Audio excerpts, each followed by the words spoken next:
The atmosphere around the glass conference table felt brittle, laughter forced and awkward, carrying the tension of people unsure where to look.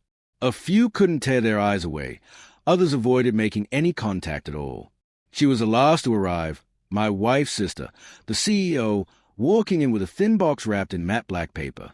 Without a word, she set it down in front of me, her lips curling into a smile that stopped short of her eyes. "A little something for you," she said smoothly. I tore away the paper to reveal a folded T-shirt. In bold white letters, one phrase stood out like a slap: "You're fired." The room froze. Silence stretched too long before it cracked into uneasy, brittle laughter. I looked directly at her, no hint of a joke, no playful smirk, just a cold certainty of someone convinced they'd won. 2 hours later, I was home, holding up the shirt for my wife to see. She glanced at it, then at me, offering a faint, knowing smile. Not a single word, just quiet complicity. I left the room and later noticed 8 missed calls from the same number. It didn't make sense. I had spent 11 years at that company, learning every hidden corner, every off-the-books deal. She had been CEO for only 6 months. Enough time to find the buried secrets, not enough to understand who had buried them. And my wife, she had been growing distant for weeks. Odd errands. Her phone always face down, screen dark. That morning smile had felt different, not distant, but permissive.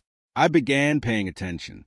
She guarded her phone like a state secret, always locked, always within reach, carried into the bathroom, the laundry room, even into the car if she stepped outside.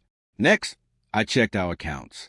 No large withdrawals, but I noticed small, repeated transfers to an unfamiliar account under a name I didn't recognize.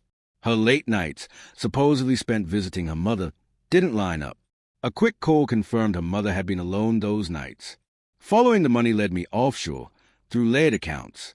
One intermediary traced back to a holding company whose director I knew, a man who had once tried to buy our company, blocked years ago by my wife's sister.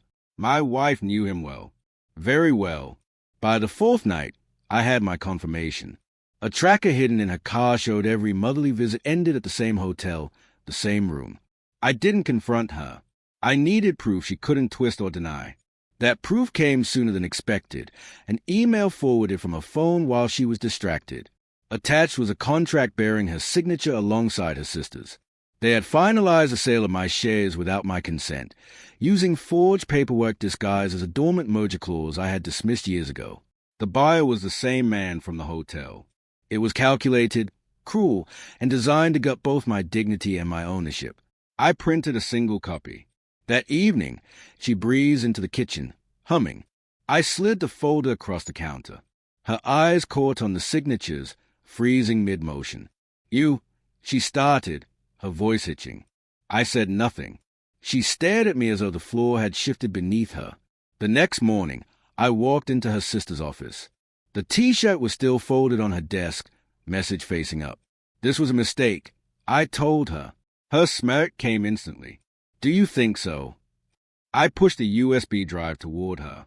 "It has everything," I said evenly. "The transfers, the forged contract, the hotel footage, more than enough to ruin the buyer and every accomplice." Her confidence cracked. "You could make it disappear," she said slowly. "I already did," I replied. "Sent it to the board and the press. Goes live at noon." The color drained from her face. I stood, leaving the T-shirt behind. Consider that my gift. By the time the news broke, my phone wouldn't stop buzzing, her name lighting up the screen again and again. I ignored every call. The house was quiet when I returned. Her car was gone. The wedding photo missing from its frame. Good. I poured myself a drink and sat by the window, watching the street, letting the stillness settle in. The fury was gone, replaced by a cold, clear focus. Forgiveness wasn't even a thought. Some betrayals didn't deserve it. Later, I unfolded the T-shirt from my bag. The words struck differently now, sharp, final, and true. "You're fired." Yes, she was.